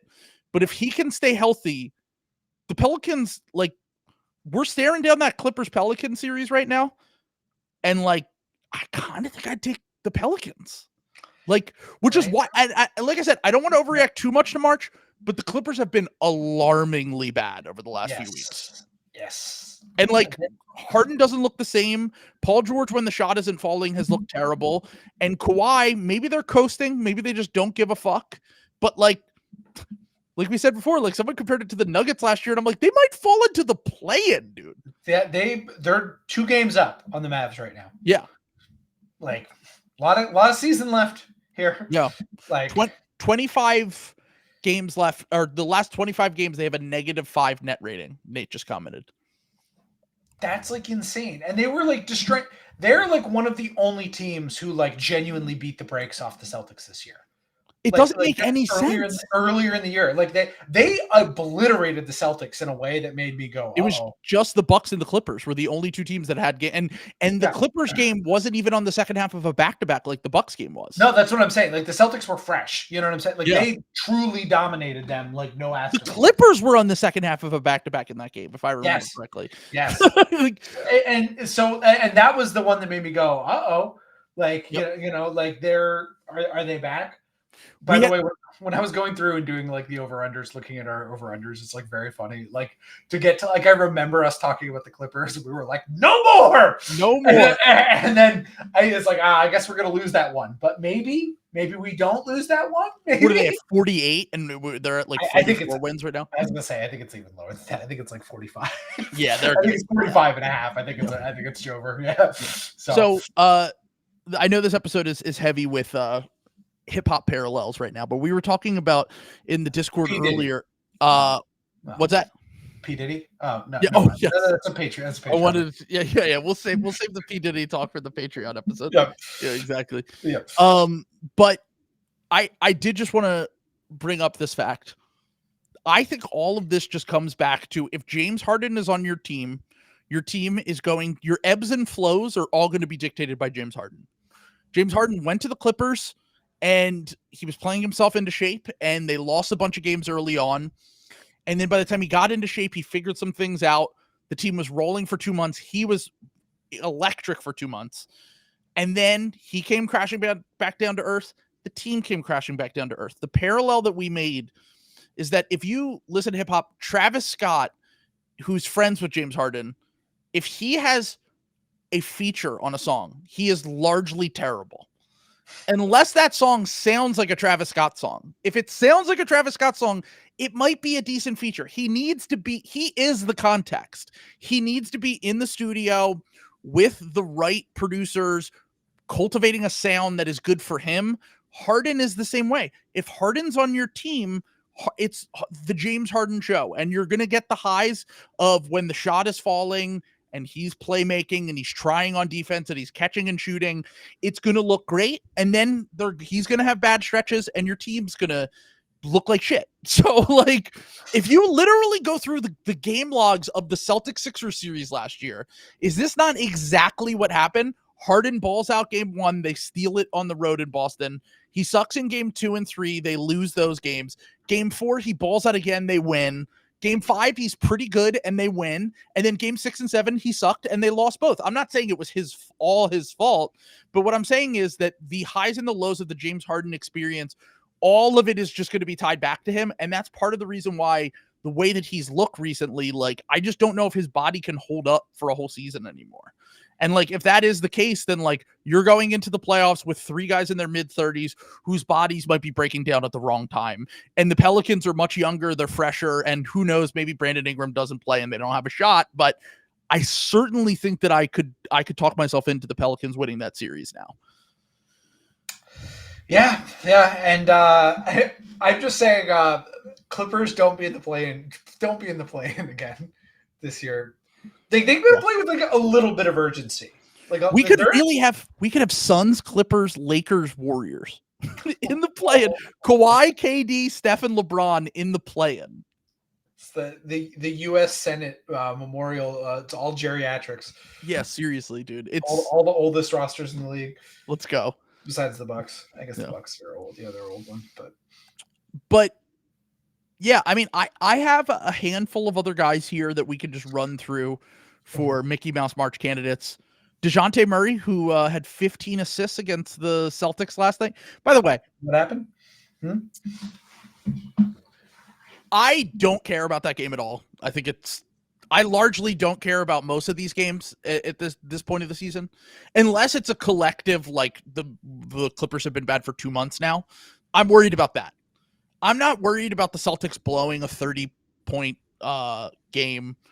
I'm a little bit impressed with how the Bucks looked the other night against the Thunder and just absolutely dominating and manhandling them and winning a game. And that gives me a little bit more confidence that the Bucks have kind of figured some things out. The Celtics losing that game doesn't mean anything to me, but I did think it was really funny that the entire timeline, I went out last night. And before I went out, the whole timeline was just like, we are not appreciating, this is a historically good team. This team is going to, all this stuff about this team. And I stopped paying attention. And then 2 hours later, I checked the score and I was like, they lost?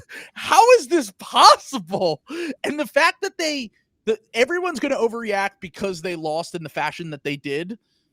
But like I said, I'm sorry, I can't care if you're down multiple starters, and even if you blow a 30-point lead. And I know that we've talked about diaper mode, we've talked about whatever. Like, I can't care that much when you've lost 15 games all year.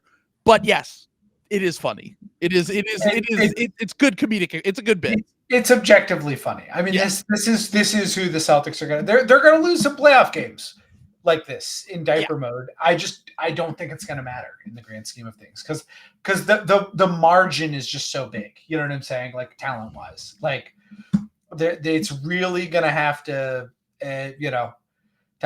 Matt is pounding on the screen right now, like McConaughey in Interstellar. No! Yeah, I'm letting you cook. You honestly want to go ISO mode for the nenext 30 minutes on this and just talk about how it's impossible for the Celtics to lose. But by the way, the Celtics were down 1 starter. I thought they were down 2. Were they down? No, I think it wasn't it? No, Drew didn't play either. Sorry. Drew's been out. Yeah, whatever though. You were missing Derek White, your best player. Derek White. That was the point I was getting to. Was that Derek White? We were missing our actual second best player, which is Derek White. So, so that makes sense. So, Drew, I don't care about Drew Holiday. Drew Holiday will be responsible for at least 2 diaper mode disasters this playoff series. Let's clip that too. That's happening. He's got a dead arm. What the fuck's going on with that? I don't know, man. He's my age. Like, hang it up, man. Like, just chill out. Sam wants the 5th starter to retire before the playoffs start. Yeah, he should. He's like, don't prove me wrong about Marcus Smart. Just give it up. God. I can't listen to Bill talk about Drew Holiday. Like, it's maddening how different, like, the Drew Holiday. It's the harassment flirting thing over and over and over again. Like, it just insane. Anyway, it's basically like it's like me talking about Jimmy Butler. But Jimmy Butler's a much better player, obviously. But Right. what I'm trying to say is like I objectively understand that Jimmy Butler's very good, but talking about him makes me go insane. Yes. Like we let him go. I understand it makes me want to die. I also never want to watch Jimmy Butler play basketball again if possible. But anyway, great player, but drives me insane. Okay, so Peyton Pritchard has to be mentioned on here. Peyton Pritchard has to be mentioned. 12.2 points per game, 4.7 assists, 3.6 rebounds. Yep. Some are saying the next Jalen Brunson. Yep. Some are saying Fred VanVleet ceiling, all-star ceiling. Can I cook on this one? This one is definitely a Mickey Mouse March one. 100%. This one is stamped Mickey Mouse March. Like, I can tell you, because Peyton Pritchard always does this. And also, as we've discussed here and gone down these lists, this month is just built for hoopers. Yes, exactly. Yes. Like if you can just like hit shots, you know what I'm saying? And what's good for hitting shots? People not caring, defenders not caring, and nobody capitalizes like that. Like Peyton Pritchard. Peyton Pritchard's like biggest NBA skill is that he fucking plays hard. Like, and he's going to do great in March then. Exactly. Yeah, and that's all it is. He's like a Mickey Mouse March guy. So he's a lunch pail guy. Yeah. Shows up, early, clocks in late, clocks out late. Yeah, athletic. Yes, yeah, exactly. Yeah. His Yeah, dad was a coach, He's a Julian Edelman type. You know? Exactly. Yeah.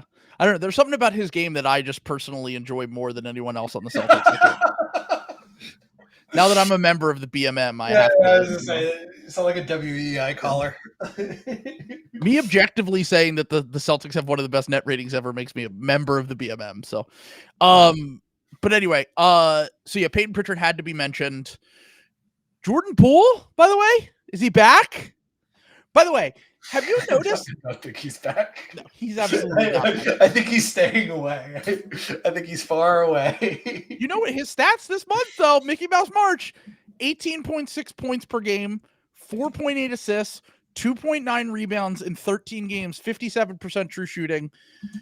I don't know if he's coming back off the bench like he was, but there are certain players that just perform better off. Like Paul Reed is way better than Mo Bamba, but he only does well when he comes in at like the 5 or 6 minute mark.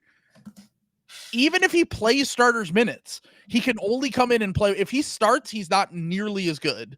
And there are just certain guys that perform better off the bench. And Jordan Poole at least had that stretch where he was performing better, although they've had a ton of injuries recently, and they were the hospital Wizards last night again. And like I said, he's playing starters minutes at a minimum. I mean, he's averaging he had 29 minutes last night, 38 the night before, 36 the night before that. But like he's had some impressive games, and like this is March, baby. This is what it's built for. Jordan Poole going off. Can I read you his 3-point shooting splits by month? Let's go.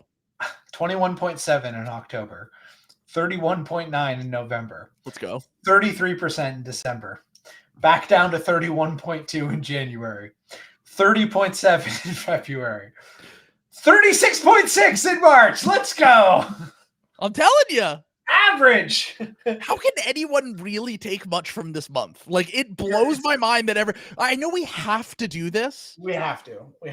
We have to do it, but like it almost is like, should we just put a pause on analyzing anything this month? Well, it's also like very funny, and I get why people do it, but like, we get turns to March Madness, and every year in March Madness, I feel like we've been doing this for like 6 years, where it's like, God damn, these games are terrible. This product is dog shit.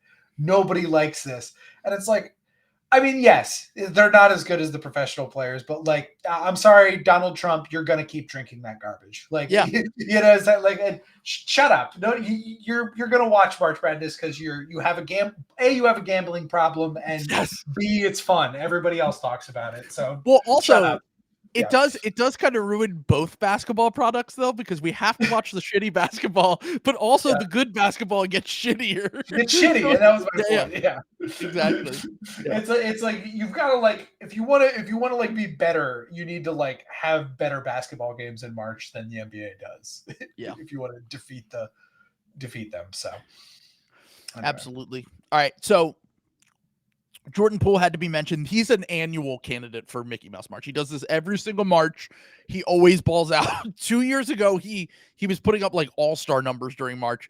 And that was the month that everyone was like, is Jordan Poole going to be a superstar 2 years ago? And then things did not turn out that way. By the way, maybe we're going to let him get away with it because we like him as a player. But Naz Reid, I called it. 17 points, 7 rebounds, 2.1 assists in 11 games this month. And This one's real because okay. I called it. When Cat went out. You did call it. Yeah.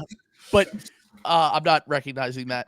But the Warriors, against the Warriors, he had 20 and 12. He just destroys the Warriors every time they play. It's unbelievable.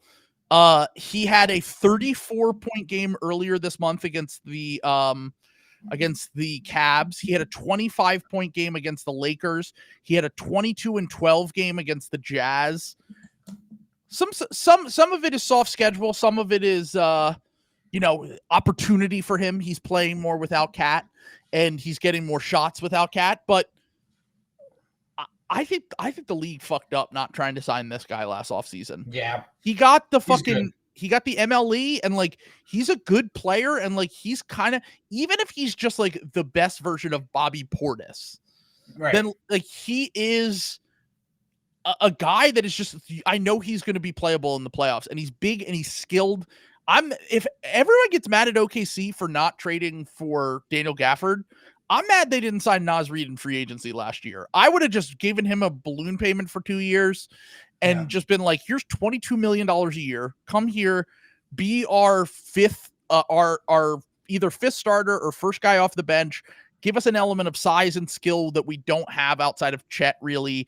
And like, I think Nate, who's a Wolves fan who I've mentioned before on the podcast, who's in the Discord, he might have talked me into this Wolves team. Like, I think that they actually have a good chance of getting to the conference finals now. And the reason why is because I don't believe in anyone in the West. Everyone's way too up and down.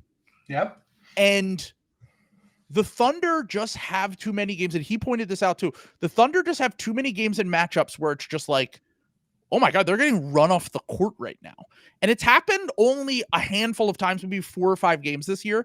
But when it does happen, like it did against the Bucks the other night, when it happens when they're getting manhandled by the Lakers or some of these teams with size that just kind of give a shit and dominate them, there's a chance that the bottom falls out for the Thunder in a series, more so than like, even if the Wolves can't score in the half court, they might be able to scrape out wins against teams other than Denver in the West, and maybe even steal a game or two from Denver in the conference finals if they play them there. So like, if I'm doing my hierarchy in the Western Conference right now, Denver's solidly in 1. I think I'd go Wolves 2, and then maybe OKC 3, and maybe even throwing a wild card in there like the Mavs or the Suns or one of these teams, the Clippers, and maybe saying that OKC might still be a year away from being able to get to the conference finals. Yeah. I think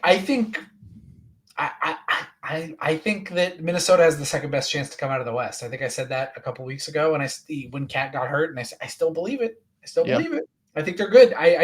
They're a good defensive team. You know what I'm saying? And that puts a floor. They're an elite, the best defensive team since the 2008 Celtics in the regular season. That's pretty good. That's pretty fucking good. That's a pretty good start. Like, what teams have a unit that is that good on either end? It's basically the Celtics and the Nuggets. I think I think we're being a little dismissive of their chances against Denver too. Like, I think Denver probably wins that series. I think Denver, you run that series 100 times. I think Denver wins in 6 most of the time. I don't think that's like a for sure Denver wins series. I'm just going to say that. Like, I think the Wolves have a shot against Denver in a way that no other team in the West does. So, yeah. So that's fair. I think that I want to see how the Wolves look in their first and second round series before I really That's fair, because you never know what's gonna happen to the cat playoff. They might manifest again. But also, like, we've done this with Rudy Gobert teams 100 times. He's never made the conference finals. Like, that's even true, more so than Joel Embiid. Like, we've had a larger sample size of that, the bottom falling out on those teams. But to be fair, I think this team is better constructed for the playoffs than any of those Jazz teams. Because I trust Ant more than I trusted Donovan Mitchell or whoever the creators were for those teams. And also, Chris Finch isn't a fraud like Quinn Snyder. So unbelievable. I'm not gonna fucking you saying Quinn Snyder's a fraud is why they blew the 30-point lead last night. I'm just pointing that out. Just saying. It is really funny that was your thing yesterday. You woke up and you're like, Quinn Snyder's a fraud. Because I said the Hawks were going to get to the conference finals, and they're not. They're going to miss play. No, it's a fact. It's a fact. You saw how they performed when Quinn Snyder did a good job. They beat the Celtics. Like, there's no reason they can't beat Scary first round matchup. 10. They get in as the 10 seed, win 2 games, play the Celtics. Ran the Celtics 6 last year. Yeah, I think this team's a little bit better than the Celtics from last year, just personally. But no Marcus Smart to staff him out of the funk. Unbelievable. I have to throw. Speaking of Hawks, I have to throw DeJounte's name in here. DeJounte, the king of Mickey Mouse runs. I mean, I obviously did the whole bit where I was like, DeJounte's actually good for a while. He's a talented. But DeJounte is a talented player. Like, I mean, he has 5 straight games with at least 10 assists. It's fake. He had 15 assists last night, just like D'Angelo Russell had like 18 assists against the Celtics a month ago. Most of this is fake, but he's averaging 25.5 points, 9.3 assists, and 5.3 rebounds in March. You have to be talented to do that, even if a large amount of it is just Trae Young being out of the lineup and him just getting the ball all the time and being heliocentric largely around DeJounte Murray. But to average 25 points, 9 assists, and 5 rebounds for a month, you have to be pretty talented. But most of it is just he's like top 5 in made threes this month. Like, he's shooting like 38% and he takes like 11 threes per game when Trae's out, which I never thought he could get to that level of shooter, even in a small stretch. Like, I've been impressed with DeJounte's ability to improve as an offensive player in the last 2 years. I just don't think that in the Hawks context, especially with the fit with Trae Young, I don't think that most of it really impacts winning all that much at all. Like, I think it's largely just like if he has a hot shooting night, they have a chance, but most of these numbers are pretty empty. Yeah. He needs a coach who knows how to put him in a I'm going to kill you. Shoot you with a gun. Quinn Snyder the fraud. Donovan Mitchell's a fraud. Quinn Snyder's a fraud. Rudy Gobert was the only real person on those Jazz teams. I'm totally coming around. Yeah. 2018, Sam stepping out of the time portal and putting one bullet in my head before walking back through the. God, I hated the Rudy Gobert nerd shit. Do you remember like Andy Bailey doing like all the like Rudy Gobert? Matt says the same thing, and I do think he's right to an extent when he talks about the Rudy stuff. He was talking about if you take one of like the 5 best defensive centers in the NBA and you put them on the Wolves right now, they're probably still an elite, maybe not all-time defense, but a still very good elite defense, right? Yeah.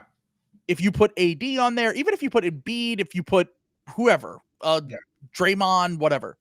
Mm-hmm. I generally agree with what he's saying, but the thing with Defensive Player of the Year this year, and we'll get more into it when we do our awards episode, is like, who are you going to give it to? Alex Caruso is on the 9 seed. AD's on the 9 seed. All the best defensive players are on middling teams this year, and their team defenses aren't elite in the same way that Rudy, who, yes, a large part of why they've had success is because their defense is elite even when he sits. They have 111 defensive rating when he's on the bench. They have 108 defensive rating when he plays. But, like, best defensive player on an all-time potentially regular season defense, you can't not give him the award because the other candidates, it's like either him or Herb Jones, basically. Yeah, right. Yeah. That's like really the list. Like, because you're not giving it to a guy that's in the play-in. Yeah, I would love for Jalen Suggs to get it, but I don't think that's happening. Sure. Yeah. But Like Jalen Suggs, Yeah. or one of these perimeter guys that's like on a really good top defense, and they're largely winning due to their defense. Yeah. But like, how can you even argue when it's like Rudy is still clearly the best rim protector and defensive anchor for an elite defense right now? And even if they have a ton of other defensive talent like Nickeil Alexander-Walker, McDaniels, and all that shit, Kyle Anderson, like he's still the glue that makes them truly elite. And like, it's just the lack of candidates this year. It makes it so that he has to win it, I think. Heist movie sequel. Okay, picture it. It's like Ocean's 11 to Ocean's 12. It's called Boston Media Mafia Gets Guard. And defensive player of the year again. Derek White. We've got one last, or Drew Holiday. We've got one last ride here. I was going to say, you can either try that angle. Yeah. The only player that you can't argue for is Caruso, because then the red flags are going off. If Boston is arguing that actually, honestly, Caruso might be the best defensive player in the league this year. Like, his impact is crazy, but like, he's a bench player and like can't play more than 30 minutes a game ever. And his team is bad. And is on a shit team. Yeah. Like you can't give it to that guy. Like I'm boomering again, but that can't happen. That's not happening. It's probably going full baseball writer. It's probably going to go to Gobert. You know, I honestly, I feel better when it goes to the number one seed like team that made a difference, and I'm not being told like, oh, is D Raptor and is D LeBron and is the Vorps and the Schnorps, they're off the charts. Yeah, it's like best defensive player on the best defense. Yeah, like, easy, boom, done. As simple as that. Simple. Yeah. So, all right. A few other names that were thrown out of the Discord. By the way, you can get into the Discord. Sign up to the Ball Patreon. Yes. Gary Trent Jr., 20.8 points per game. I didn't even know Gary Trent Jr. was playing. I was like, wait, Gary Trent Jr. is doing what this month? Gary Trent Jr. averaging almost 21 points per game, 3.9 rebounds, 1.6 steals in 10 games, with a true shooting of 55.4% this month. That's just really, the Raptors have no one with a ton of injuries right now. RJ's out, Quickly's out. A ton of guys are missing time. I don't even think Scotty Barnes has been playing. I honestly forgot the Raptors existed, so I apologize for not realizing that Gary Trent Jr. is, for the second time in his career, having an incredible Mickey Mouse March. But hey, could get him a bag this offseason. He's a free agent. He's going to be one of the top free agents this offseason. That's how depressing this class is.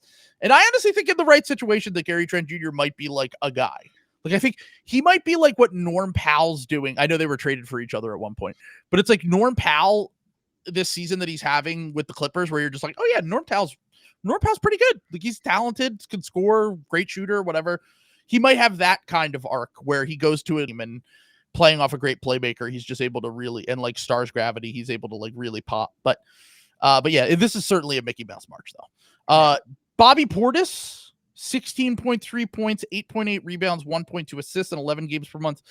I just want to read you off some Bobby Portis stat lines. This month, in 30 minutes against the Clippers, he had 28 points and 16 rebounds. He's like a perfect Mickey Mouse March character. You know what I'm saying? Like he like deserves this. He looks like he could be in a Disney cartoon too. Yes, absolutely. Big eyes. Yes, absolutely. Punching people. I love Bobby. Bobby Portis is like one of those guys who's just, I can't help it. It's funny to me. I love him as a character in the league. Bobby Portis, stay in the NBA forever. He's certainly a good character. I'm sure that he'll, like I said, he's going to be a guy that will win them a playoff series or playoff game. And then he's going to have a game where Doc just plays them way too long and it's going to ruin everything for them too. But, against the Suns, Bobby Portis had 31 points and 10 rebounds in 30 minutes and shot 5 for 5 from 3. He didn't miss a fucking 3 in the game. And then the next game against the Celtics, he had 24 points, 15 rebounds. He also had 3 steals in the Suns game as well. And then last night against OKC, he had 15 points, 6 rebounds, and 3 steals again. He is a classic March guy. Bobby Portis really going all out. Another try hard who really just fits the bill perfectly for this month. And then a few other names that were thrown out of the Discord. Jontay DiVincenzo is having an insane shooting month. And an insane shooting year, dude. Oh, well, I was gonna say because Grayson Allen also is having a nuts shooting month, but I put him and Dante in the same thing where it's like they've just been doing it all year. You know what I'm saying? Like exactly. Yeah. White boys who are goated with the sauce but have completely different auras. Yes. Like oh, that's such a good call. They really are on like opposite ends of the spectrum. Exactly. Yeah. It's Joe Burrow versus Tom Brady, aura wise. Opposite. Yeah. I see what you're saying. Yeah, like the swagged out boy, and then like the conservative who looks like Ted Cruz. Yeah. Yes, exactly. Whose face changes over time. Yeah. It's just a normal thing that happens. The conservative who looks like when you like run his career like picture that he's taken, it looks like an Animorphs cover. Yeah. It's a normal thing when you get into your late 30s. You'll understand. Tom Brady by K.A. Applegate. So he actually broke the Knicks record for the most threes in a game last night. He had Jontay DiVincenzo, he had 11 threes. He leads the NBA in made threes this month. And then the last few on here, I don't think this is Mickey. I think he's a really good shooter now. And it makes me fucking mad that I was wrong about a Villanova guy being good. And I thought last year was his Mickey Mouse shooting year. But he's actually been even better this year shooting-wise. And I'm mad that the Villanova guys are succeeding on the Knicks. It's bullshit. This should not be happening. My friend texted me the other day and said, if the Sixers had just traded for all of the Villanova guys and signed them in free agency, would they be better off or worse off right now than if they had not done that? And I was like, that's sadly a good argument. It is literally the curve fucking smart guy idiot on one side. Right. Yeah. Just get Villanova players, just get Philly guys, and it will work out. And they were right. But yeah, so Santi Aldama was a name that was thrown out there. Deuce McBride. The Knicks are just having insane shooting seasons. If this holds up in the playoffs, I like Deuce McBride as a prospect, and I never expected him to be like a high volume 40% 3-point shooter. No. I don't know how that has happened. I think I think that'll come back down to earth like next season. You know what I'm saying? Like guys like this have like good shooting seasons. You know, I think he'll be like back to like 36% like next season. So the thing is that they shoot so many threes that these guys regularly have like 6 threes made in a game. And I'm like, I literally don't even know. I don't know how many times that's ever happened for the Sixers. Like it's like a foreign concept to me. So far, Deuce McBride is shooting 40% from 3 he only plays 17 minutes per game, but he's been playing a lot more minutes recently. And he takes 3.4 a game, but he's over 40% from 3. And as a Knicks fan who listens to the podcast said last night, that his agent should unalive himself for having sign that contract. Because that is going to be, like I said, student loan scam contract, Lou Dort style, for the next few years. Because that's sadly what good front offices do. They identify a scam, and the American way. They rip off their employees. Yeah.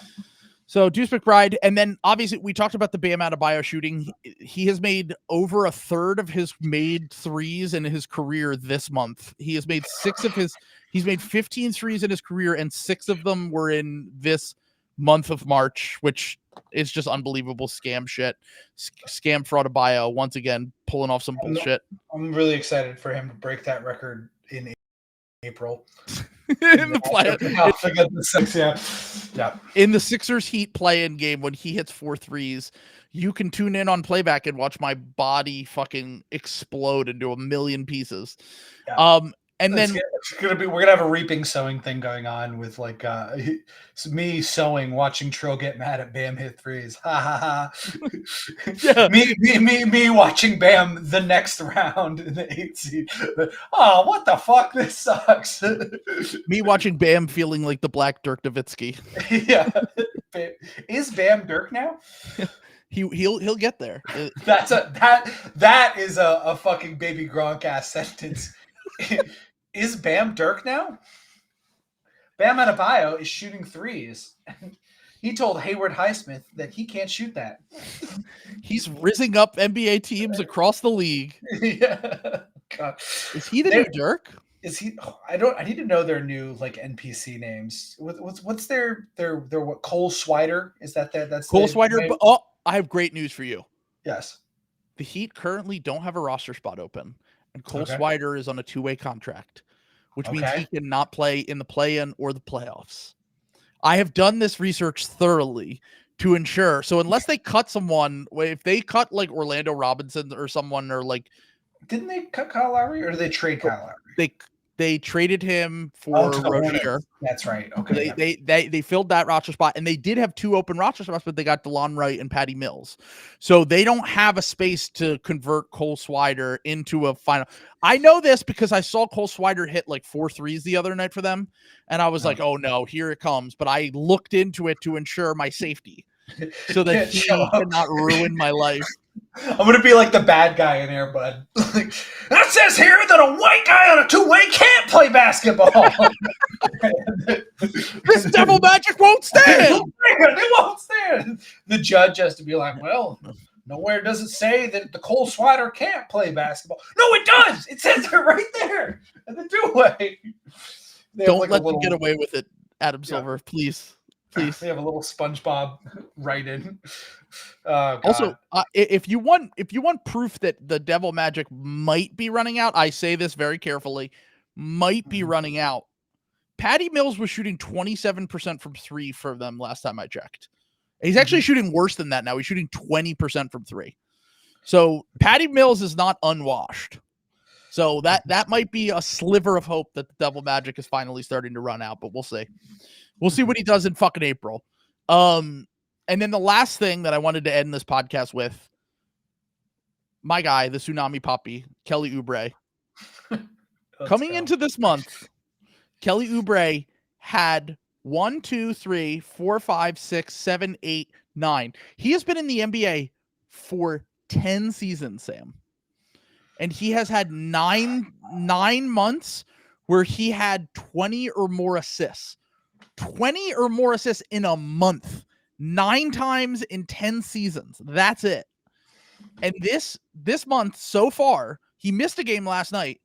This month so far, he has 32 assists, which is a career high in only 12 games, 2.7 assists per game, which is more than double his career average in games. So Kelly Oubre passing leap or Mickey Mouse March, no one really gives a shit. It's easier to get assists. It's hard to say, but it needed to be brought up on here. He had his, I believe it was a career high 6 assists the other night in a game. I'm telling you, I don't know. What is the difference between Kelly Oubre and Giannis when we get to the playoffs is really the question. Give me one example of it. You know what I'm saying? Kelly Oubre's been part of more teams. Yeah. He's made more friends. Exactly. Yeah. Also, both shooting like 29% from 3 this year. Both really good at driving. They're basically the same. The Sixers have an American, even better looking version of Giannis on their team, and his name is Kelly Oubre. So watch out, NBA. Mm-hmm. I was completely wrong about him. He's so back. And he didn't play last night against the Kings, and we lost. And there's a direct correlation. So, all right. That's a good place to end it. We've been doing this for over 2 hours. So, anything you would like to say before we get out of here? Quinn Snyder, for what you did to the Atlanta Hawks this season, God will not smile upon you. All right, I know what you did. Bye. I'll be back for Clippers. What happened to tomorrow night? Where are you going on these Miami trips, and what you're coming back with in the bags? Watch Clippers Sixers with me on Playback tomorrow night. I'm not letting Sam get this agenda off. Okay. Bye. Take care. Yes.